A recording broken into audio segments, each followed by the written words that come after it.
पर जो सस्टेन कर रहा है 72 73 ब्रेकआउट के ऊपर, स्टॉप लॉस होगा 71, टारगेट होगा 80। दूसरा बाय होगा इंडसइंड बैंक पे, ये रिस्क रिवॉर्ड ट्रेड है, एक बड़ा ब्लॉक डील हुआ है आज अराउंड दिस 1160 1170 के आसपास, तो स्टॉप लॉस स्ट्रिक्टली रहेगा 1160, टारगेट प्राइस होगा 1250। शुक्रिया, थैंक यू वेरी मच आज बताने के लिए दोनों ही शेयर्स और अपना व्यू पॉइंट क्लियर करने के लिए। आगे इस बीच हमारे साथ धोनी जुड़ चुके हैं, उनसे जरा बातचीत करते हैं। धोनी, बहुत शुक्रिया आपका, आज आप समय दे रहे हैं। मैं इंडेक्स की रेंज इसलिए नहीं पूछूंगा आपसे क्योंकि 17 से 17,400 के बीच में शायद आप भी यही व्यू पॉइंट रखते होंगे, तो आप मेरे को जरा सीधे सीधे शेयर ही बताइए, इस रेंज के अंदर फिर शेयर्स कौन से खरीदने कौन से बेचने हैं? जी बिल्कुल, गुड आफ्टरनून डिम्पी। यहाँ पे मेरी तरफ से 2 पिक्स बन रही है। एक यहाँ पे एलकेम में बाय की कॉल बनती है, बट इसमें कंडीशनल बाय रहेगा। इसमें 3230 के ऊपर जब स्टॉक प्राइस चलती है तो इसके अंदर एक बुलिश साइड का मोमेंटम बनता है। यहाँ पे 3230 के ऊपर क्लोजिंग पे एलकेम में बाय करना रहेगा। इसका जो स्टॉप लॉस यहाँ पे मेंटेन करना है वो 3190 का मेंटेन करना रहेगा, और जो टारगेट प्राइस बनती है वो 3347 की बनती है।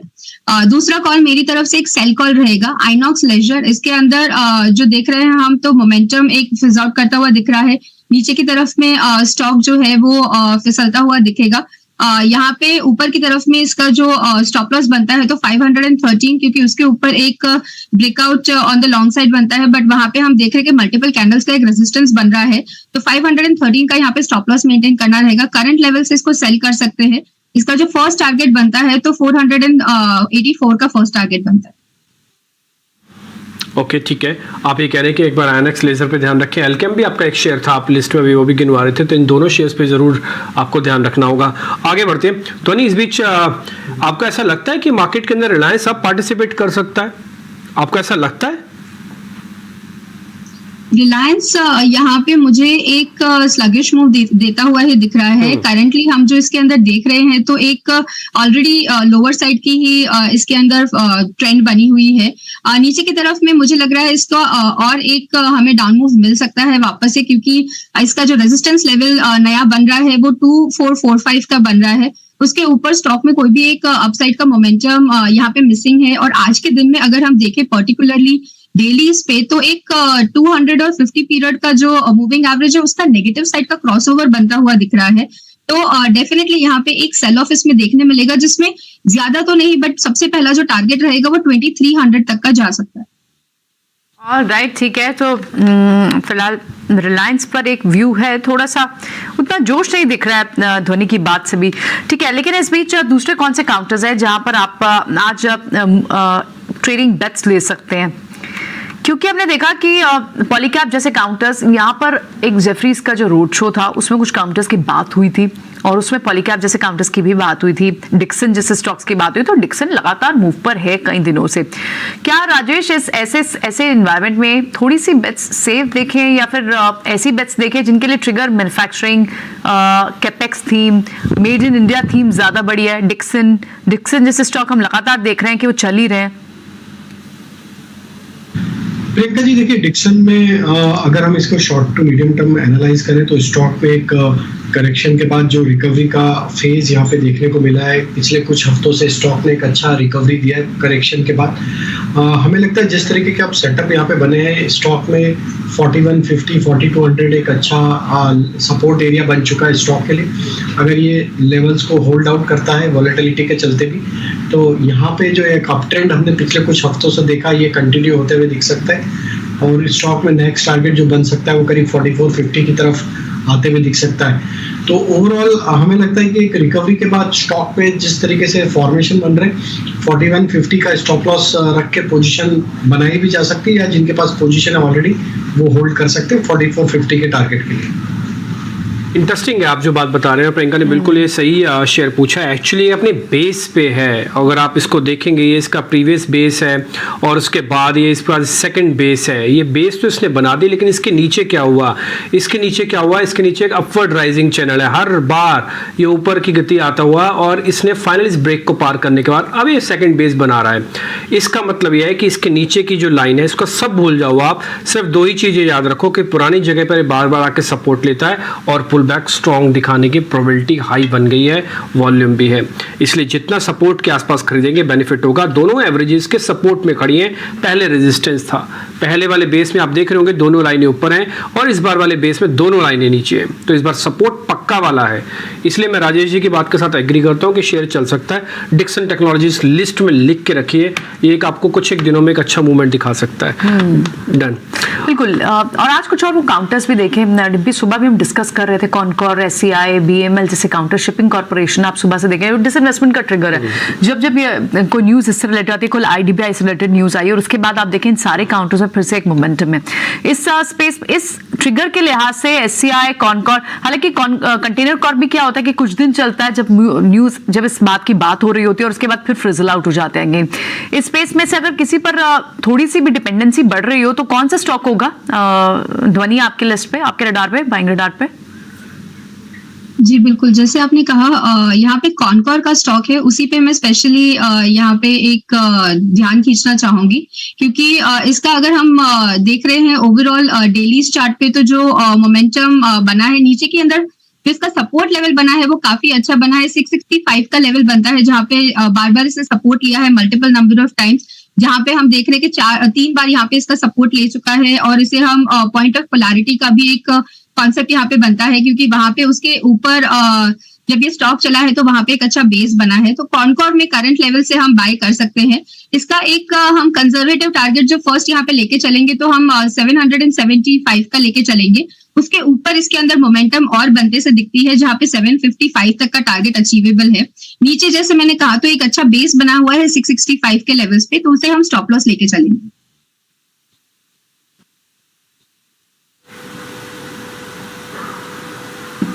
ऑलराइट, तो ये राय आपको इन स्टॉक्स पर दे दी गई है। चलिए इस बीच आपको मार्केट एक्सपर्ट्स के व्यू भी सुनवा देते हैं। लगातार दिग्गज एक्सपर्ट से हमारी बात हो रही है और इस बीच मिहिर वोरा का क्या व्यू बन रहा है बाजार पर, आइए आपको एक बार सुनवा देते हैं।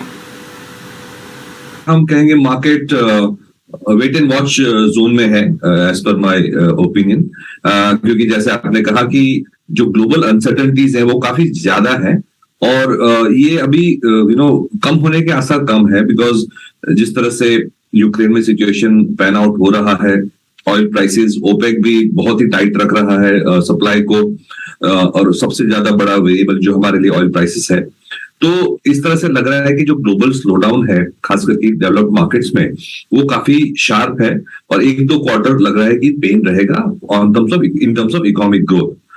तो इसका इम्पैक्ट हमारे लिए दो तरह से नेगेटिव है। एक तो oil prices, in spite of global slowdown oil prices नीचे नहीं आ रहे, और दूसरा हम ये देख रहे हैं कि बिकॉज ग्लोबल स्लोडाउन है एक्सपोर्ट्स कम हो रहे हैं, तो हमारी ट्रेड डेफिसिट बढ़ती जा रही है। तो जो ये कॉम्बिनेशन ऑफ एक्सपोर्ट्स है और trade deficit plus oil prices high है, उसकी वजह से हमारा जो इन्फ्लेशन का सिचुएशन है, डोमेस्टिक डिमांड का सिचुएशन है, वो वीक हो सकता है।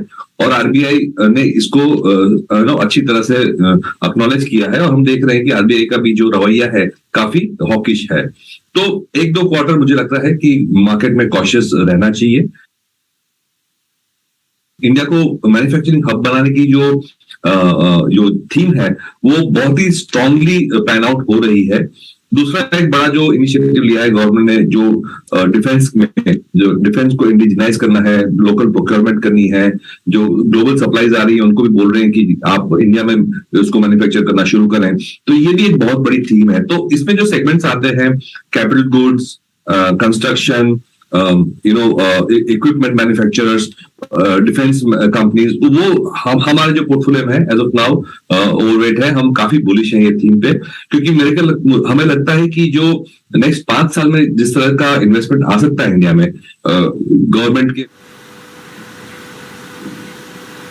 बिल्कुल, तो ये थे मिहिर वोरा बाजार पर अपनी राय देते हुए। लेकिन इस बीच निफ्टी पर एक बार नजर डाल लेते हैं।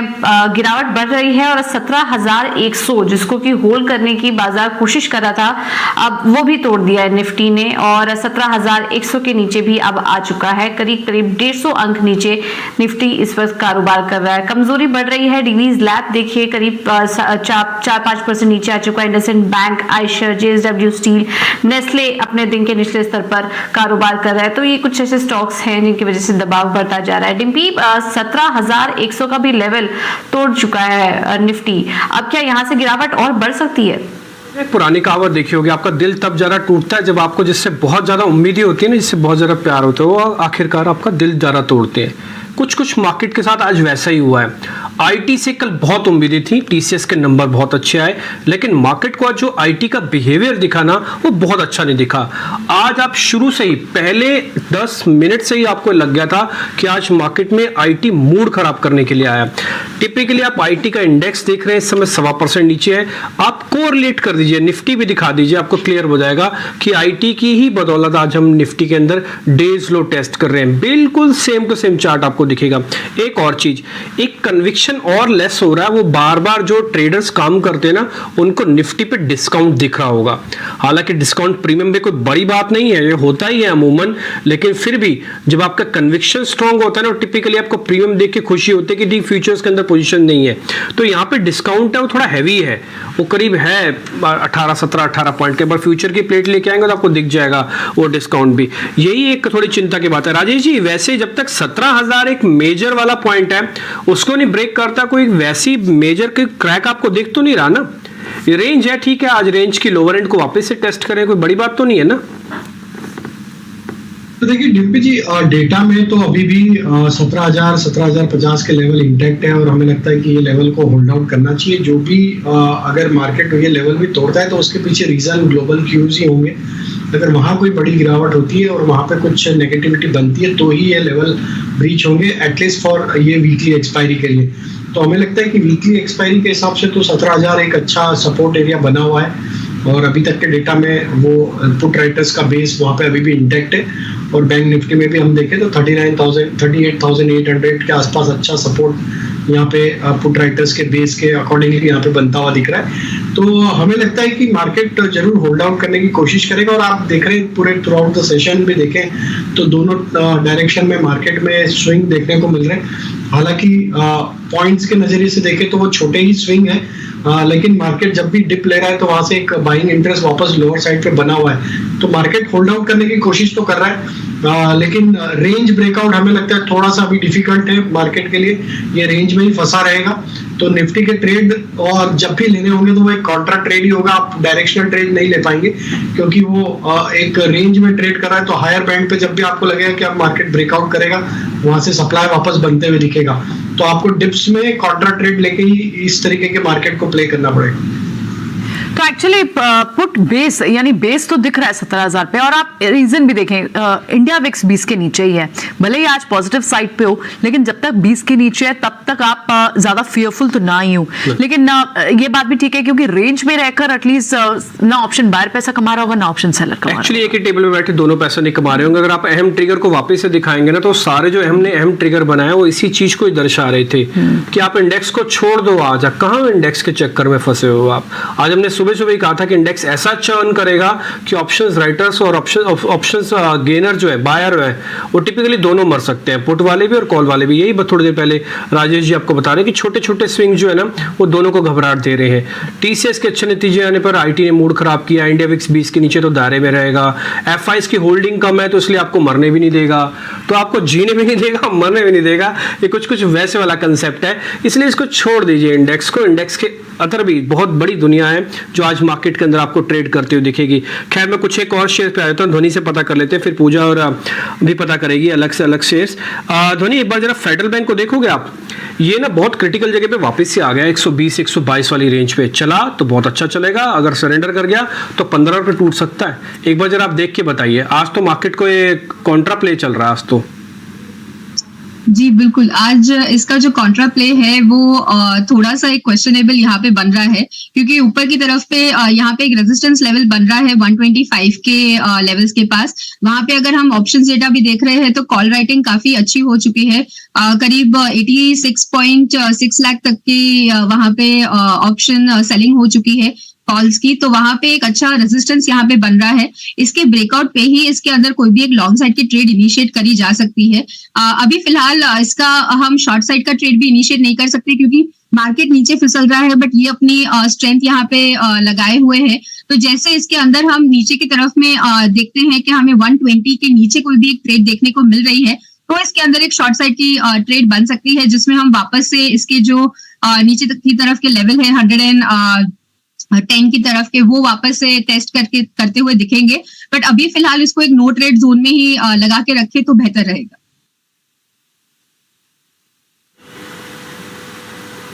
ओके, तो फिलहाल नो ट्रेड जोन में रखें, फेडरल बैंक पर ये राय आपको दी जा रही है। लेकिन इस बीच हम देख रहे हैं सीमेंट स्पेस को लेकर, थोड़ी देर पहले हमने इस पर चर्चा भी की थी, काफी ज्यादा मिला जुला रुझान देखने को मिल रहा है। इंडिया सीमेंट नीचे है, यहाँ पर अब बिकवाली बढ़ गई है, एसीसी अंबुजा में भी बिकवाली है, लेकिन इसके अलावा कुछ चुनिंदा मिड कैप सीमेंट स्पेस हैं जहां पर की तेजी अच्छी दिख रही है। हिडलबर्ग सीमेंट देखिए, ये लगभग अपने दिन के ऊपरी स्तर पर कारोबार कर रहा है। स्टार सीमेंट में करीब 3.5% की मजबूती इस वक्त देखने को मिल रही है। राजेश, ये दो स्टॉक्स में क्या कोई ट्रेड देख रहे हैं आप? तो देखिए, आज सीमेंट स्पेस में लार्ज कैप स्पेशली स्टॉक्स में तो सब में एक प्रॉफिट टेकिंग देखने को मिली, लेकिन जरूर बिल्कुल आपने जो मिड कैप स्टॉक्स की बात करी, स्टार सीमेंट, हिडलबर्ग, दोनों ही सीमेंट स्टॉक में आज अच्छा मोमेंटम बनते हुए दिख रहा है। स्टार सीमेंट को अगर हम वीकली सेटअप पे देखें तो स्टॉक एक अप स्लोपिंग चैनल में ट्रेवल करते हुए दिख रहा है, जो दिखाता है कि स्टॉक में पिछले कुछ हफ्तों में करेक्शन के बाद जिस तरीके से स्ट्रेंथ यहाँ पे बनते हुए दिख रही है, ये मोमेंटम हायर साइड में और भी फर्दर एक्सटेंड होते हुए दिख सकता है। स्टॉक ने ये प्रोसेस में 100 डे 200 डे मूविंग एवरेज को अच्छे से सस्टेन करके उसके ऊपर अब ये सस्टेन करते हुए दिख रहा है, तो ये क्लियरली दिखाता है कि स्टॉक एक स्ट्रेंथ गेन करते हुए दिख रहा है। हमें लगता है हिडलबर्ग सीमेंट को यहाँ पे बाय किया जा सकता है, और कोई गिरावट मिलती तो भी ऐड करें। स्टॉप लॉस रखे करीब 106 के आसपास का, और अपसाइड में हमें लग रहा है ये स्टॉक 125 130 की तरफ भी बढ़ते हुए दिख सकता है। आज में हिडलबर्ग के अगर हम सेटअप को आज के मूव के बाद एनालाइज करें तो स्टॉक में आज जो मोमेंटम बने, ये अपने 20 डे मूविंग एवरेज को आज सरपास करके उसके ऊपर सस्टेन करते हुए दिख रहा है। ये स्टॉक में डेली सेटअप के हिसाब से स्टॉक अपने एक सप्लाई जोन को आज पेनिट्रेट करते हुए दिख रहा है। आज की क्लोजिंग काफी इंपॉर्टेंट रहेगी स्टॉक के लिए। अगर ये 213 214 के ऊपर अपने आप को बंद करने में कामयाब होगा तो हमें लग रहा है फ्रेश बाइंग भी यहाँ पे आते हुए दिख सकती है कल के सेशन में, और स्टॉक में नेक्स्ट टारगेट जो बनना चाहिए वो 225 तक भी बनते हुए दिख सकता है। तो अभी सलाह ये होगी जिनके पास पोजीशन बने रह सकते 206 का स्टॉप लॉस ट्रेल कर ले। ठीक है, तो यहाँ आप होल्ड करने की सलाह दे रहे हैं स्टार सीमेंट पर। तो बिल्कुल आप इस पूरे स्पेस में मिड टियर सीमेंट स्टॉक्स पे एक्शन देखने को मिला, क्योंकि वो बायआउट के कैंडिडेट्स थे, वहां पर अच्छा मूव आपने देखा भी। कल भी आप कल और आज में आपने सुबह फर्स्ट हाफ में जेपी एसोसिएट्स तक में कल में 11 साढ़े 11%, आज लगभग 5% का मूव, और अभी थोड़ा सा यहाँ प्रॉफिट इरोड होते हुए दिख रहे हैं। साथ ही ये जेपी एसोसिएट्स की बात है। इसके अलावा जो दूसरे स्टॉक्स है उसमें इंडिया सीमेंट्स भी है, वो भी एक बायआउट कैंडिडेट है, और जेएसडब्ल्यू सीमेंट्स उसके एसेट्स खरीद रहा है। ये सारी बातें सेल ऑन न्यूज की तरह से अभी दिख रही हैं इंडिया सीमेंट्स के लिए। तो 9 साढ़े 9% की आज गिरावट आपको देखने को मिल रही है, लेकिन स्टार सीमेंट्स पर फिलहाल होल्ड करने की रिकमेंडेशन राजेश देख रहे हैं। एक बार बीएससी के कुछ काउंटर्स हम देख रहे हैं। आज कौन से स्टॉक्स है जो सबसे ज्यादा दबाव डाल रहे हैं? डिविस लैब पर आज सुबह ही ओपनिंग में हमने एक एस्टिमेशन बताया था कि प्रोजेक्शन निकल कर आ रही है कि शायद इनके एक्सपोर्ट पे डेंट पड़ेगा, और क्योंकि इनकी जो कोविड रिलेटेड जो मेडिसिन थी उसकी यूसेज अब कम है, वो आपके मार्जिन को हिट करेगी, और जिसके चलते आप देख भी रहे हैं कि आज लगभग 4% का डेंट यहां पर देखने को मिल रहा है। बैंक्स वीक है, तो इंडसइंड बैंक जैसे स्टॉक्स आपको वीक दिखाई दे रहे हैं। इनफैक्ट आज आपको फार्मा स्पेस जो टिपिकली डिफेंसिव स्पेस होता है, ऐसे मोमेंट्स पर इन सेक्टर्स में आपको फिर भी बाइंग दिखती है, वो ज्यादा प्रेशर क्रिएट कर रहा है। औरोबिंदो फार्मा हो, डॉक्टर रेड्डीज हो, क्योंकि यहां पर एक बार जब रब ऑफ इफेक्ट आपको पूरे स्पेस पर दिख रहा है, क्योंकि एक्सपोर्ट ओरिएंटेड बिजनेस जिन भी फार्मा स्पेस के हैं, फार्मा काउंटर्स के हैं, उन सब पे आप प्रेशर देख रहे हैं। ल्यूपिन हो, औरोबिंदो फार्मा, उन सब पे आपको एक प्रेशर दिख रहा है। तो बड़ी डेंट जो है आपको बीएससी के टॉप 100 काउंटर्स में हम देख रहे हैं, तो पहले 5 काउंटर्स में तो आपको फार्मा के काउंटर्स कम से कम 3 दिख जाएंगे, डिविस लैब, औरोबिंदो फार्मा, ल्यूपिन, और उसके बाद डॉक्टर रेड्डीज भी। इस वक्त क्या शॉर्ट के मौके, क्योंकि अगर आपने ये जो प्रोजेक्शन पढ़ी हो राजेश, कि अगर, और ये बात हम कई बार पहले भी कर चुके हैं कि फार्मा स्पेस में आपको दो तरह से 2 बकेट्स मेंटेन करके रखनी होंगी। एक जिनका एक्सपोर्ट ओरिएंटेड रेवेन्यूज है, और दूसरा जो कॉन्ट्रैक्ट मैन्युफैक्चरिंग में है, जिनका डोमेस्टिक मार्केट से रेवेन्यू जनरेट होते हैं। तो आज आप सारा प्रेशर उन स्टॉक्स पर देख रहे हैं जो एक्सपोर्ट ओरिएंटेड काउंटर्स हैं। क्या करना चाहिए? क्या शॉर्ट के कैंडिडेट्स बन रहे हैं? तो प्रियंका जी देखिए बिल्कुल आज देखें तो हमने लुपिन डिवीज लैब दोनों ही स्टॉक में एक सिग्निफिकेंट ब्रेकडाउन देखने को मिल रहा है और जो डेटा यहाँ पे बनते हुए दिख रहे हैं हमें लगता है लुपिन यहाँ पे फर्दर वीकनेस एक्सटेंड करते हुए दिखेगा।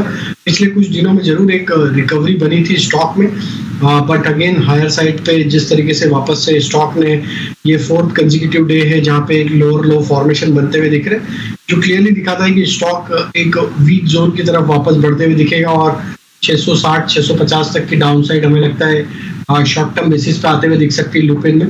तो करंट लेवल पे लुपिन फ्यूचर शॉर्ट किया जा सकता है 700 रुपए के आसपास का स्टॉप लॉस रखे और 650 तक के लोअर साइड के टारगेट। इंटरेस्टिंगली अगर हम देखें तो आज जो डिवीज में जो ब्रेकडाउन हुआ है इसने अपनी एक up sloping trend line support area को वायलेट किया है जो कि काफी इंपॉर्टेंट सपोर्ट था डिवीज लैब के लिए। तो आज जिस तरीके के ब्रेकडाउन यहाँ पे डेली चार्ट पे बनते हुए दिख रहे हैं और वीकली स्ट्रक्चर भी अभी अपने मल्टीपल वीक के सपोर्ट जोन के आसपास अब ट्रेड करते हुए दिख रहा है, हमें लग रहा है कि वीकनेस यहाँ से फर्दर एक्सटेंड होते हुए दिख सकती है डिवीज लैब में। आज के ब्रेकडाउन के बाद हमें लगता है अगर ये 3550 के नीचे बना रहा तो नेक्स्ट टारगेट इसका आना चाहिए करीब 3400 इवन 3380 तक की डाउन साइड भी यहाँ पे ओपन होते हुए दिख सकती है। तो डिवीज भी हमें लगता है कि एक शॉर्ट किया जा सकता है 3550 के स्टॉप लॉस से। डाउन साइड के टारगेट होंगे 3430 इवन 3400 तक के। डिविस लैब के अंदर आप बकायदा डेज लो इस समय वापस देख रहे होंगे और एक्चुअली में ये अपने एक सपोर्ट एरिया पे भी है तो थोड़ा सा देख के अपने वित्तीय सलाहकारों से राय लेके आप इसमें काम कीजिएगा। इसमें कुछ एक कंडीशंस के साथ आप चाहे तो शॉर्ट कर सकते हैं। एक काम करेंगे आप मेरी जरा स्क्रीन को 1 मिनट के लिए शेयर करके दिखा सकते हैं। मैं वो सपोर्ट दिखाना चाहता हूँ। डिविस के अंदर बहुत इंपॉर्टेंट है खबर का ना सारा पहलू आपके पास होना चाहिए। खबर में क्या है, क्यों वजह है और किस भाव पे वो आ सकता है, इसलिए कह रहा हूँ मैं आपसे। एक बार जरा डिविस लैब के आप चार्ट दिखाएं, उसके बाद हम टाटा टी क्योंकि एक अहम खबर आपको दिखाएंगे। आप ये देखेंगे फर्स्ट पूरा एक रेंज ब्रेक डाउन करने के बाद वॉल्यूम टूटा था, वॉल्यूम से उसके बाद पहला सपोर्ट मिला, ये दूसरी बार का सपोर्ट है और ये फाइनली इस बार तीसरी बार का सपोर्ट भी है। ये रुक गया तो ठीक है, नहीं तो फिर और फॉल होगा। तो इसलिए ये सपोर्ट एरियाज हैं, थोड़ा सा ध्यान रख के आपको ट्रेड करना चाहिए। और ये multi month support, multi week support areas हैं, डेली चार्ट है, इसलिए मैं आपके सामने बात रख रहा हूँ। हालांकि वॉल्यूम गंभीर है, प्रोबेबिलिटी हाई है कि एक बार लो को टेस्ट करने के बाद ब्रेक भी कर सकता है। ध्यान रखें डिविस लैब को लेकर। आगे बढ़ते हैं। टाटा टियागो की ईवी को लेकर बम्पर रिस्पॉन्स मिल रहा है। डिटेल के साथ मेरी सहयोगी सृष्टि शर्मा मौजूद है, फिर हम टाटा मोटर्स के बारे में भी एक बार जरा बातचीत करेंगे। सृष्टि बताएं पहले आप। जी हाँ अभिषेक, देखिए टाटा मोटर्स की जो टाटा टियागो उन्होंने हाल ही में लॉन्च की थी जो कि भारत की सबसे अफोर्डेबल ईवी में उसने शामिल किया था अपने आप को और वहाँ पे रिकॉर्ड स्तरों पे ये बुकिंग आती हुई दिखी है। कल दोपहर 12 बजे ही यहाँ पे बुकिंग चालू हुई थी और कल से लेकर आज तक कंपनी ने बताया है कि 10,000 से भी ज़्यादा गाड़ियाँ उन्होंने उनकी बुकिंग्स रिसीव की हैं और ये नंबर 10,000 के भी पार है। और ये जो 10,000 का वो नंबर कोट कर रहे हैं वो इसलिए है क्योंकि कंपनी का ये जो प्राइस ऑफरिंग था वो करीब 8.5 लाख से लेकर 11,80,000 के आसपास तक गया था और इसी रेंज में जो है ये इंट्रोडक्टरी प्राइसेस थे जो कि पहले 10,000 कस्टमर्स के लिए कंपनी ने घोषित किए थे। तो 10,000 की बुकिंग तो उनको पहले दिन में ही आ गई। इसको देखते हुए कंपनी ने अपना जो इंट्रोडक्टरी ऑफर है इसको एक्सटेंड किया है और अब कहना है कि अगले 10,000 के लिए भी वो इन्हीं दामों पे टाटा टियागो ईवी को बेचेंगे। पर अगर हम देखें तो कंपनी दिसंबर के आसपास जो है इसकी टेस्ट ड्राइव शुरू करेगी और अगले साल इसकी डिलीवरीज हम आते हुए देखेंगे। बट जो रिस्पांस मिला है पहले दिन की बुकिंग में बिना किसी टेस्ट ड्राइव के और साथ ही बिना किसी एक्सपीरियंस के और रोड एक्सपीरियंस के लिए वो काफ़ी सराहनीय है। हम देख रहे हैं कि कई सारी कंपनीज जैसे कि ग्रैंड विटारा मारुति की जो है उसको भी रिकॉर्ड बुकिंग मिली थी। वहीं महिंद्रा ने स्कॉर्पियो एन में काफ़ी अच्छी बुकिंग्स की थी पहले ही दिन और ऐसा ही कुछ रिस्पॉन्स आपके टाटा मोटर्स टियागो ईवी को मिला है। तो ईवीज में जोश काफ़ी है और साथ ही टाटा मोटर्स ने अच्छा रिकॉर्ड बनाया है 10,000 से ज़्यादा बुकिंग पहले ही दिन में। तो ये आपको बताता है कि पैसेंजर व्हीकल की डिमांड काफ़ी शानदार है और अब कंपनियां किस तरीके से अफोर्डेबल और नई टेक्नोलॉजी लेकर आए ये देखकर भी जो कस्टमर्स हैं वो काफ़ी लुभान्वित हो रहे हैं। टाटा टियागो ईवी को बम्पर रिस्पॉन्स। शुक्रिया सृष्टि इस जानकारी के लिए। लेकिन क्या इससे कोई इम्पैक्ट, क्योंकि आज ऑटो स्टॉक्स आप देखें तो फिर भी इतना बुरा नहीं कर रहे थे फर्स्ट हाफ में, अभी भले ही थोड़े प्रेशर में हो, लेकिन टाटा मोटर्स, मारुति सुजुकी, इन स्टॉक्स को एक बार फिर से देखते हैं कि ये कैसे कर रहे हैं। ध्वनि, न्यू लॉन्चेस एक बड़ा ट्रिगर होता है स्टॉक्स पर, लेकिन प्ले आउट बहुत बड़े वे में दिख नहीं रहा टाटा मोटर्स पर। JLR का जो बिजनेस अपडेट आया था वहां से उल्टा प्रेशर और माउंट ही हुआ था टाटा मोटर्स पर। आप कैसे देख रही हैं टाटा मोटर्स की आगे की चाल को? फिलहाल फिर भी ये एटलीस्ट पॉजिटिव है, बाकी पेयर्स तो लाल निशान में है। जी बिल्कुल, यहाँ पे टाटा मोटर्स अगर हम देख रहे हैं तो इतना हमें एक स्ट्रॉन्ग अपसाइड का मोमेंटम भी नहीं मिला है। जो मोमेंटम है वो लोअर साइड का बना हुआ है। डेलीज पे अगर हम इसकी RSI देख रहे हैं तो 12 की RSI बन रही है, मतलब स्टॉक यहाँ पे कह सकते हैं एक डाउन ट्रेंड में चल रहा है। और ओवरऑल इसका अगर हम यहाँ पे चार्ट स्ट्रक्चर एनालाइज करते हैं तो सपोर्ट जो है वो थोड़ा सा और नीचे की तरफ में मिल रहा है। 374 का एक लेवल यहाँ पे बनता है जो एक सपोर्ट की तरह पे यहाँ पे एक्ट कर सकता है। बट करंट लेवल से यहाँ पे कोई भी एक बाई साइड का ट्रेड हम नहीं ले सकते हैं। इसमें 374 पे वापस से रिव्यू करके एक सपोर्ट जो यहाँ पे मेंटेन हो रहा है, अगर उसको हम रखते हैं तो वहां से हम वापस से इसके अंदर बाइंग करेंगे। क्योंकि मुझे जो यहाँ पे कंसर्न कर रही है वो सिर्फ एक ही बात है कि डेली स्पेस की जो RSI है वो एक डाउनवर्ड ट्रेंड्स में चल रही है।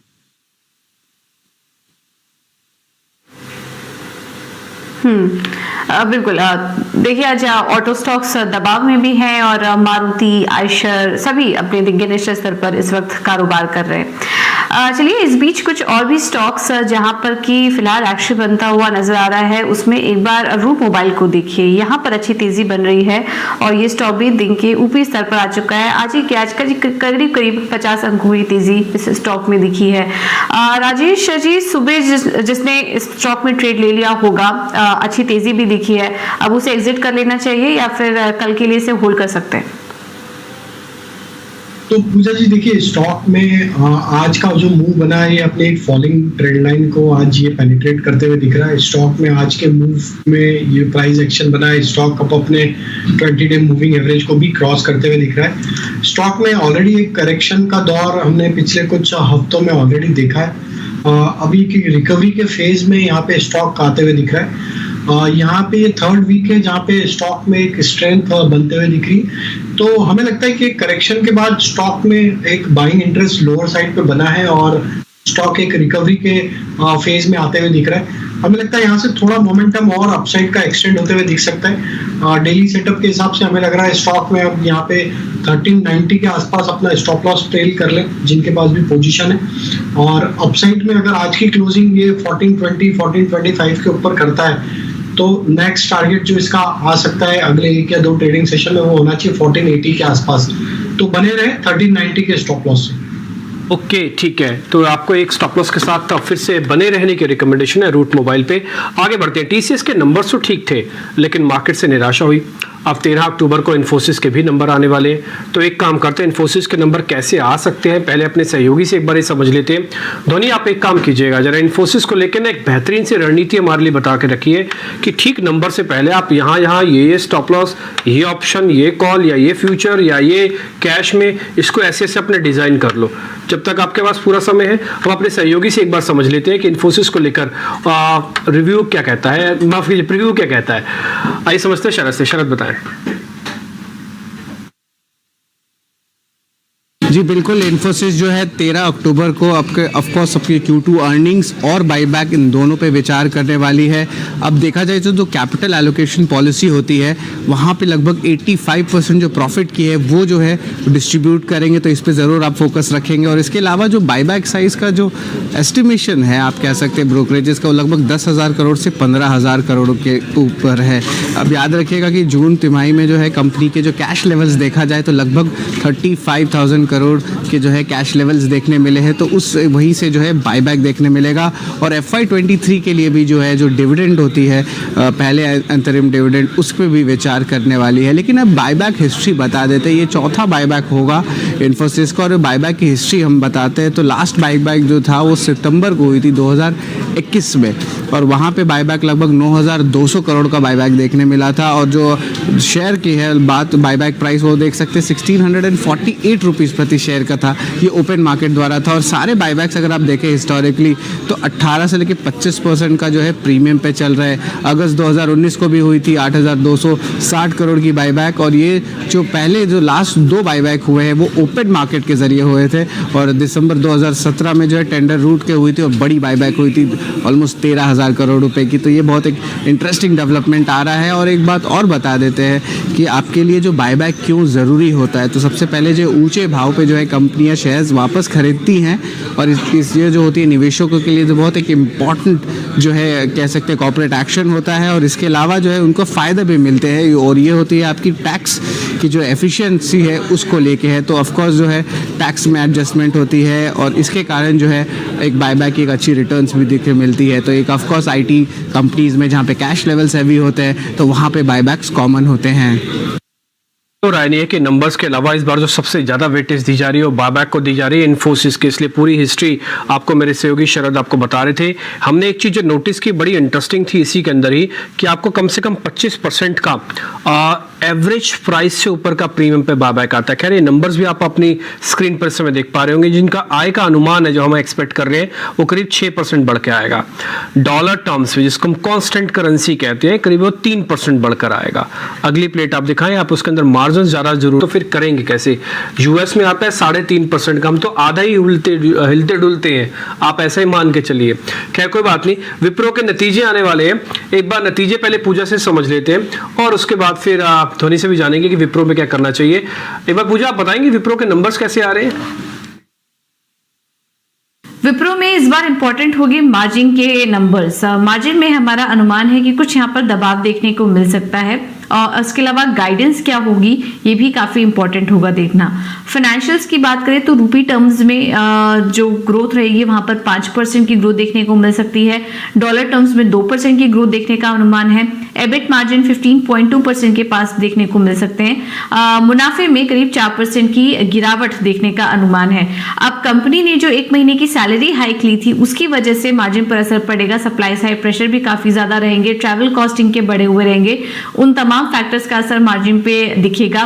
तो रुपये में जो गिरावट भी आई, कमजोरी आई, उसका भी फायदा यहाँ पर ज्यादा मिलता हुआ कंपनी को दिखाई नहीं देगा। नजर रखिए कि Q3 के लिए company constant currency revenue growth पर क्या गाइडेंस देती है। हमारा अनुमान है कि 1 से 3% के पास ये आंकड़ा देखने को मिल सकता है। इसके अलावा मार्जिन भी जो है वो 17 से 17.5% का टारगेट कंपनी दे सकती है। अगर इसके भी नीचे आया तो फिर उसका एक नेगेटिव असर स्टॉक पे देखने को मिलेगा। लार्ज डील कितनी है कंपनी के बुक्स पर, इस पर नजर रहेगी। और इसके अलावा BFSI, consumer, manufacturing, health care segment से किस तरह का प्रदर्शन देखने को मिला है, इस पर भी हमारा फोकस रहेगा। तो ओवरऑल बात करें तो नतीजों में इस बार सबसे इंपॉर्टेंट होगा देखना कि मार्जिन को लेकर कंपनी के क्या आउटकम निकल कर आते हैं। ऑल राइट, ठीक है। तो ये विप्रो के नंबर से पहले ये आपको स्ट्रीट को क्या एक्सपेक्टेशन है ये आप को पूछा हमें बता रही थी। लेकिन इस बीच 17,000 एक बड़ा सपोर्ट की बात की जा रही है, उसके पास की है बाजार। और अब आप विंडिया विक्स को देखेंगे तो 20 के ऊपर क्रॉस हुआ है। दबाव तो बड़ा है पिछले कुछ 10-15 मिनट में, और यहाँ पर बड़े सपोर्ट को देखना होगा कि 17,000 एक बड़े सपोर्ट को क्या बाजार आज क्लोजिंग बेसिस पे बचा पाता है या नहीं बचा पाता। लेकिन इस बीच नतीजों के बाद TCS के शेयर पे जो दबाव देखने को मिल रहा है, और कंपनी ने हर पैमाने पहले के अनुमान से बेहतर तो नतीजे पेश किया, लेकिन बाजार को कहीं ना कहीं डिमांड में सुस्ती की एक चिंता, एक स्लो डाउन की जरूर बात की जा रही है। लेकिन मैनेजमेंट को किस तरह की एक्सपेक्टेशन है, मार्जिन का ट्रेंड कैसे मैनेजमेंट देख रहा है, एट्रिशन को लेकर किस तरह की उनका व्यू है, ये सारे इंसाइट्स जानने की कोशिश की हमारे मैनेजिंग एडिटर निकुंज डालमिया ने TCS के CFO समीर सिकसरिया और साथ ही मिलिंद लक्कड़ भी उनके साथ थे। आइए ये खास कन्वर्सेशन सुनवाते हैं आपको। मैं नंबर्स को अगर एनालाइज करूं तो एक बात तो स्पष्ट होती है कि आपने कहीं भी लाल झंडी नहीं दिखाई है। मार्केट में एक प्रकार की कंसर्न्स है कि भाई जब भी ग्लोबली कुछ प्रॉब्लम होती है तो अक्सर IT आउटसोर्सिंग पे असर होता है, मगर आपके तिमाही नतीजों से देखकर ऐसा नहीं लगता है। तो ऐसा क्यों है, इस बार डिफरेंट क्यों है? ओके, निकुंज, तो एक तरह से देखा जाए तो पहले मैं Q2 के नतीजों के बारे में बात कर लेता हूँ।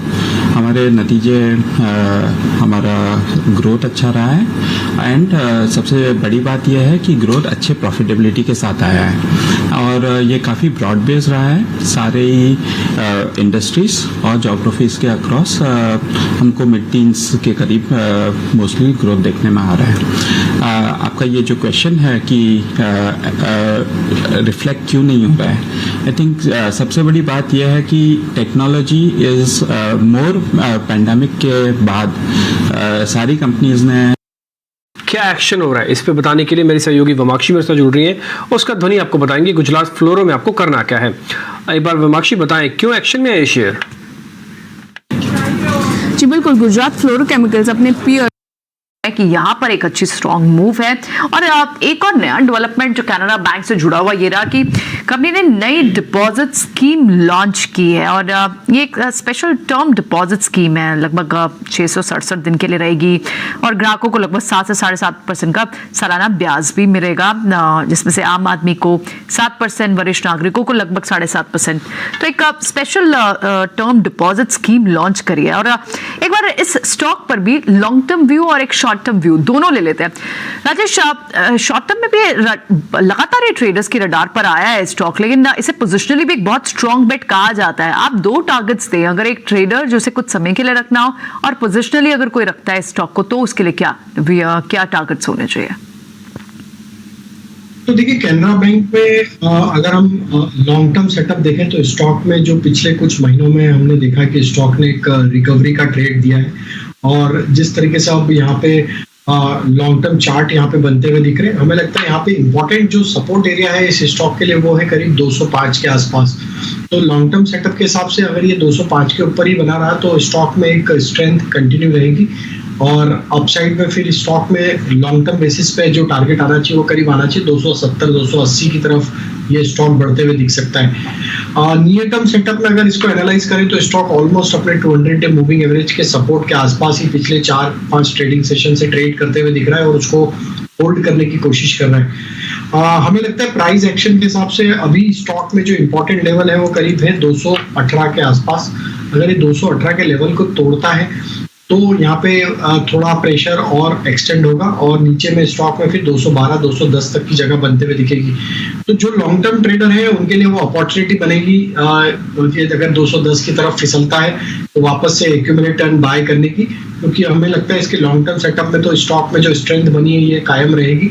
जरूर एक वोलेटाइल मार्केट है, थोड़ा सा प्रेशर है मार्केट में ग्लोबल क्यूज के चलते, तो यहाँ पे भी थोड़ा प्रेशर आते हुए दिख सकता है। बट ये स्टॉक में 240 की रेंज क्रॉस होने के बाद एक अच्छा फ्रेश बाइंग का ट्रेंड यहाँ पे कंटिन्यू होते हुए भी दिख सकता है और स्टॉक को फिर जैसा हम एक्सपेक्ट कर रहे हैं 280-290 की तरफ भी बढ़ते हुए दिख सकता है लॉन्ग टर्म बेसिस पे। ओके, ठीक है। तो आईटी, बैंकिंग, इंडेक्स, ये 3 अपने आप में ऐसी चीज़ है इसके बारे में सबसे ज़्यादा चर्चा हो रही है। 17,000 का लेवल टूट गया निफ्टी का।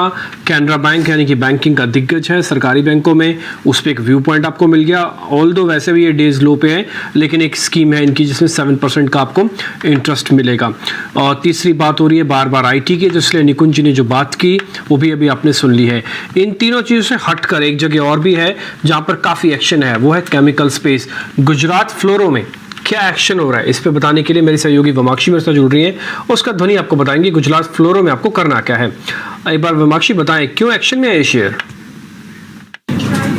जी बिल्कुल, गुजरात फ्लोरोकेमिकल्स अपने पीयर्स नवीन फ्लोरिन और एसआरएफ के मुकाबले काफ़ी अच्छा प्रदर्शन करता हुआ नजर आ रहा है। ईयर टू डेट बेसिस पर अगर हम रिटर्न्स को कंपेयर करें तो गुजरात केमिकल्स में हमने करीब 60% का उछाल देखा था, मगर नवीन फ्लोरिन और एसआरएफ में करीब 10 और 4% का उछाल देखा है। तो क्या है आउट परफॉर्मेंस के लिए मुख्य कारण? तो गुजरात फ्लोरोकेमिकल्स के पास एक एडवांटेज है, वो फोकस्ड है फ्लोरोपॉलिमर्स के मैन्युफैक्चर में और ये केमिकल्स लार्जली यूज़ होते हैं नए एज टेक्नोलॉजीज़ में, यानी कि ईवी, सोलर और 5G में इसका ज़्यादातर से काम आता है। और इनफैक्ट करंटली अगर देखें तो गुजरात फ्लोरोकेमिकल्स सब ओनली इंडियन प्रोड्यूसर है एफपीज का जो कम्पीट करता है डायरेक्टली विद चाइना के प्लेयर्स, और उनका जो मेजॉरिटी ऑफ फ्यूचर प्लान्स भी है केपेक्स को रिलेटेड वो भी एफपीज और बैटरी केमिकल्स की तरफ नजर आ रहे हैं। तो ये थे सारे एडवांटेजेस जिस पर गुजरात फ्लोरोकेमिकल्स फोकस कर रहे हैं। मगर कंपनी ने आउट परफॉर्म क्यों किया? अगर हम उनके मार्जिन की बात करें तो यहाँ पर भी काफ़ी अच्छा इंप्रूवमेंट देखने मिला है। Q1 FY22 में उनके मार्जिन से 28% और अब वो बढ़कर हो गए हैं 34% Q1 FY23 में। ROCE में भी काफ़ी अच्छा एक्सपेंशन देखने मिला था, 25% FY22 में बढ़कर हो गए हैं 35% पहले तिमाही FY23 में। नेट डेट इक्विटी रेशियो भी काफ़ी कम होता हुआ दिख रहा है, 0.33 से 0.26 हो चुका है और इनफैक्ट कंपनी आगे चलते जीरो डेट कंपनी भी बनना चाहती है। वो एक्सपेक्ट कर रहे हैं कि वो रेवेन्यूज़ को डबल करेंगे अगले 3 सालों में और EBITDA मार्जिन को भी साथ ही मेंटेन करेंगे 30 to 35% तक। मैनेजमेंट ने 2500 करोड़ का क्षमता विस्तार भी आउटलाइन किया है अगले 2 साल में और इसके अलावा भी करीब 4500 से 6000 करोड़ का केपेक्स है अगले 3 साल में इंटरनल अक्रूवल्स के द्वारा। तो ये सारे फैक्टर्स को ध्यान में रखते हुए गुजरात फ्लोरोकेमिकल्स फोकस में है, अपने पीयर्स को क्लियरली आउट परफॉर्म करता हुआ नजर आ रहा है। चलिए ठीक है, तो ये तो एक ट्रिगर रहा न्यूज़ का। इम्पैक्ट देखते हैं चार्ट्स पर क्या करना चाहिए इस वक्त, ट्रेडिंग की क्या स्ट्रैटेजी बनानी चाहिए। ध्वनि आप बताएं इस स्टॉक पर क्या राय देंगी? यहाँ पे अगर हम देख रहे हैं तो इसका ट्रेंड डेफिनेटली काफी स्ट्रांग है। ओवरऑल इसकी RSI भी जो डेलीज पे बन रही है वो 70 के ऊपर है, तो ये ट्रेंडिंग जो इसका नेचर है वो दर्शाती है। यहाँ पे ओवरऑल इसका हम यहाँ पे सुपर ट्रेंड भी देख रहे हैं, तो स्टॉक यहाँ पे सुपर ट्रेंड के ऊपर चल रहा है, तो सपोर्ट लेवल काफी अच्छा यहाँ पे बना हुआ है। 3945 का यहाँ पे सपोर्ट लेवल बनता है और इसका जो अपसाइड का हम टारगेट यहाँ पे देख रहे हैं, तो हम इसके अंदर डेफिनेटली एक्सपेक्ट कर सकते हैं कि 4175 तक का एक टारगेट यहाँ पे अचीवेबल है। जो स्टॉप लॉस रहेगा वही जैसे हमने कहा कि 3945 का यहाँ पे एक अच्छा सपोर्ट लेवल बना हुआ है, तो उसको एक सपोर्ट लेवल मान के यहाँ पे इसके अंदर एक लॉन्ग ट्रेड करी जा सकती है। लॉन्ग ट्रेड के यहाँ रिकमेंडेशन आप दे रहे हैं, लेकिन BTST या फिर STBT ट्रेड्स क्या होने चाहिए, ये भी अभी हम एक्सपर्ट से बात करेंगे। लेकिन एक वेरी क्विक व्यू, क्योंकि हम देख रहे हैं बाजार में गिरावट और बड़ी है। अब आप 17,000 के लेवल को ब्रेक कर चुके हैं, बैंक निफ्टी पर 400 पॉइंट से ज्यादा का दबाव है। तो एक बार वो स्टॉक्स देख लेते हैं जिन्होंने इस गिरावट में कॉन्ट्रीब्यूट किया है, जिन्होंने पार्टिसिपेट किया है पिछले कुछ मिनटों में। अगर आप यहाँ पर BSE के कुछ स्टॉक्स में देख रही हूँ, BSE 100 के कुछ स्टॉक्स में जो ज्यादा स्टॉक्स आपको वीक दिख रहे हैं, डेंट जिन पर दिख रहा है, उनमें स्पेस से फार्मा काउंटर्स तो हैं जिन्हें इनकी आप बात करते हैं, डिविस लैब जैसे काउंटर्स हुए। लेकिन आप सीमेंट प्ले में गुजरात अंबुजा सीमेंट जैसे काउंटर्स भी हैं जिनमें आपको प्रेशर बढ़ते हुए दिखा है। इनफैक्ट आपको ऑटो एंसिलरी के मदरसन जैसे काउंटर्स, आइशर जहां पर पीछे के दिनों में अच्छे गेन्स आए थे, वो गेन्स अब आपको इरोड होते हुए दिखाई दे रहे हैं। स्टील काउंटर्स में टाटा स्टील जैसे काउंटर्स और टाटा पैक से दूसरी कंपनी वोल्टास, इस पर भी आपको यहाँ प्रेशर पीछे के कुछ मिनटों में बढ़ते हुए दिखा है। तो ये कुछ काउंटर है जहां से दबाव देखने को मिल रहा है। लेकिन इसके विपरीत आप बात करें तो अब भी एक्सिस बैंक हो, फेडरल बैंक हो, इनमें फिर भी स्ट्रेंथ बनी हुई है, डिस्पाइट की बैंकिंग इंडेक्स 400 पॉइंट से ज्यादा की इस वक्त गिरावट में है। 17,000 का एक अहम सपोर्ट है जो टूटा और इंडिया विक्स अब 20 के ऊपर है, 5% की मूव तो इंडिया विक्स पर है। वेरी क्विकली राजेश, 17,000 अगर ये आज ब्रेक करके जाते हैं तो क्या नीचे की रेंज और ओपन हो जाएगी? ऐसे में आपके स्ट्रेट्स क्या होंगे? क्या आप फिर शॉर्ट के मौके ज्यादा ढूंढेंगे? बिल्कुल प्रियंका जी, अगर आज 17,000 के नीचे अब हम रहते हैं और उसके नीचे ही क्लोज होते हैं तो जरूर यहाँ पे शॉर्ट का ट्रेड ही कैरी करना चाहिए, क्योंकि अब यहाँ पे अनवाइंडिंग ट्रेड देखने को मिलेंगे। पुट राइटर्स अपने जो राइटिंग पोजीशन है उसको कहीं ना कहीं अनवाइंड करते हुए दिखेंगे और अब हम एक्सपायरी की तरफ बढ़ेंगे तो यहाँ पे प्रेशर हमें लगता है और भी एक्सटेंड होते हुए दिखेगा। तो शॉर्ट का ही ट्रेड रखेंगे। 16,900 का पुट यहाँ पे लेके जाया जा सकता है कल के सेशन के लिए, जो कि अभी ट्रेड कर रहा है करीब 79-78 के आसपास। इसमें पोजीशन बनाई जा सकती है। स्टॉप लॉस रखेंगे हम इसमें करीब 62 के आसपास और अपसाइड के टारगेट आना चाहिए इस पुट के 120-130 तक के। तो हमें लगता है अभी 17,000 का जिस तरीके से लेवल टूटा है, स्पेशली लास्ट आधे घंटे में, लास्ट 30-45 मिनट में जो सेलिंग प्रेशर एक्सटेंड हुआ है, ये क्लियरली दिखाता है कि ये फॉलो अप सेलिंग हमें कल के सेशन में भी आते हुए दिखेगी। और जैसे कि इंडिकेटिव टिक्स ग्लोबल मार्केट के भी अभी दिख रहे हैं, यही दिखता है कि अगर वहाँ पे नेगेटिव टेरिटरी में आज बंद होंगे तो ओपनिंग में ही हमें लगता है कि एक प्रेशर यहाँ पे प्ले आउट होते हुए दिख सकता है अपने इंडियन मार्केट में। तो पुट बाय करने की सलाह रहेगी 16,900 का, जो कि कैरी किया जा सकता है BTST पॉइंट ऑफ व्यू से। ठीक है, तो आप 16,900 का इस हफ्ते का पुट रेकमेंड कर रहे हैं बाय करने के लिए। ध्वनि, आप क्या सलाह देंगी? जी बिल्कुल, इंडेक्स में तो हम देख ही रहे हैं कि जैसे नीचे की तरफ के और लेवल्स यहाँ पे ओपन होते हुए दिख रहे हैं, तो मेरा यहाँ पे एक्सपेक्टेंसी ओवरऑल इंडेक्स पे यही है कि अगर हम 17,910 का लेवल ब्रीच करते हैं यहाँ पे, तो नेक्स्ट लेवल जो विटनेस करने मिलेगा वो 17,750 तक के भी हम फिसल सकते हैं। ओवरऑल बैंक निफ्टी भी यहाँ पे वीक लग रही है। बैंक निफ्टी में भी अगर 38,500 का लेवल यहाँ पे नीचे की तरफ में निकलता है तो और डाउनसाइड हमें मोमेंटम दिखने मिलेगा जो 38,100 तक एक्सटेंड हो सकता है। इसके अंदर काफी स्टॉक्स है जहाँ पे हमें ब्रेकडाउन देखने को मिल रहा है। आईटी पैक है स्पेशली जहाँ पे हमें यहाँ पे ज्यादा ब्रेकडाउन विटनेस करने को मिल रहा है, तो एसटीबीटी ट्रेड रहेगा जो हम आईटी से सिलेक्ट करेंगे। टेक महिंद्रा का स्टॉक है, उसे हम एसटीबीटी के लिए ले सकते हैं। यहाँ पे नीचे की तरफ में इसके जो टारगेट्स बन रहे हैं, तो आप 965 तक का एक इसका फर्स्ट टारगेट लेके चल सकते हैं। ठीक है, आप टेक महिंद्रा को यहाँ सेल करने की रिकमेंडेशन दे रही हैं। क्या आईटी काउंटर्स पर यहाँ से शॉर्ट के मौके ढूंढने चाहिए राजेश? क्या स्ट्रैटेजी हो सकती है, क्योंकि टेक महिंद्रा को अगर यहाँ शॉर्ट ध्वनि दे रही हैं, आपकी नजर जा रही है क्या विप्रो के भी नंबर्स है, एचसीएल टेक के भी नंबर्स हैं?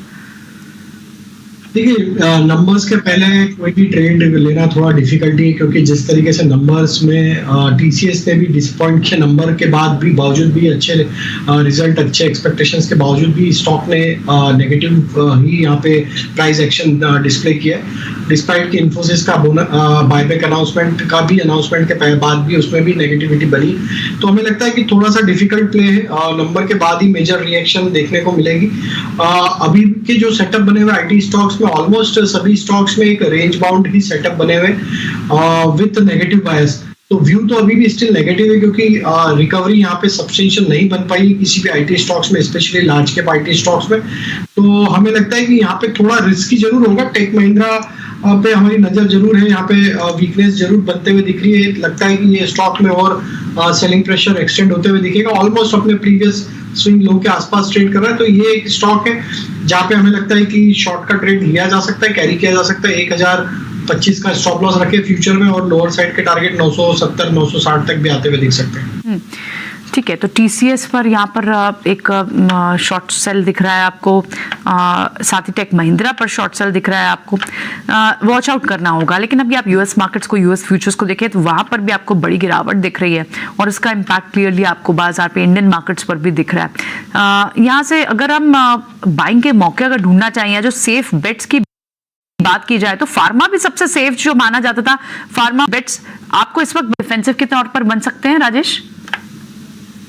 सुप्रीम भी देखें में ही रखा हुआ है, क्योंकि जब तक कोर सेक्टर में कोई भी एक बड़ा सेक्टर जब तक लीडरशिप की पोजीशन में नहीं होता है मार्केट में, तो इंडेक्स तो कहीं भी होल्ड आउट करते हुए नहीं दिखेगा। तो वही थीम आज मार्केट में प्ले आउट होते हुए दिख रही है। अक्रॉस द बोर्ड हमने देखा है कि सारे बड़े सेक्टर्स में एक सप्लाई और सेलिंग प्रेशर बना है। तो हमें लगता है थोड़ा अवॉइड करना चाहिए। कल के सेशन में ही वापस फ्रेश डिसीजन लेना चाहिए कि क्या मार्केट किस तरीके से ओपन होते हैं। कल के सेशन में हम 17,000 के ऊपर वापस आते हैं या उसके नीचे ही सस्टेन करते हैं, क्योंकि अब नेक्स्ट जो बड़े सपोर्ट बनेंगे इंडेक्स में वो 16,800 की तरफ है। तो हमें लगता है कि कोई भी ठीक है, गिरने वाले जिन्होंने सबसे ज्यादा प्रेशर काउंटर्स ने बनाया उसमें डिविस लैब ने सबसे ज्यादा, डिविस लैब, और दूसरा उसके बाद आपको दिख रहे हैं कुछ एफएमसीजी काउंटर्स, आपको steel counter like JSW steel, Tata steel, वहां पर आपको गिरावट बढ़ती हुई दिखाई दिया है।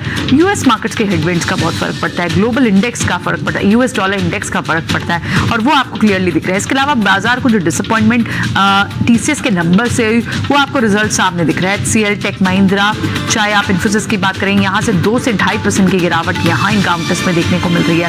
ऑटो पैक में आपको माइशर मोटर जैसे काउंटर्स इस वक्त वीक दिखाई दे रहे हैं। तो आईटी और मेटल जो 2 ओवरसोल्ड जोन्स बताए जा रहे थे, शायद ये बड़े ड्राइवर साबित हो सकते हैं, वहां से शायद सेक्टर चर्निंग दिख रही हो, वो आज आपको क्लियरली रिवर्स दिख रहा है। बाजार ने एक अहम सपोर्ट अपना 16,700 का तोड़ा है, और लगातार 4 दिन से हम यूएस मार्केट्स को भी देख रहे हैं जो गिरावट पर बंद हो रही है। तो बाजार में डिस्पाइट मंडे को एक रिकवरी आई थी, कल भी आपने सिर्फ आपको इकलौते कुछ काउंटर्स जो बढ़त के साथ बनते हुए दिखाई दे रहे हैं, उसमें कुछ सरकारी बैंक, सरकारी स्टॉक्स हैं, लेकिन अभी फिलहाल पावर ग्रिड जैसे स्टॉक्स भी आपको 0.5% की बढ़त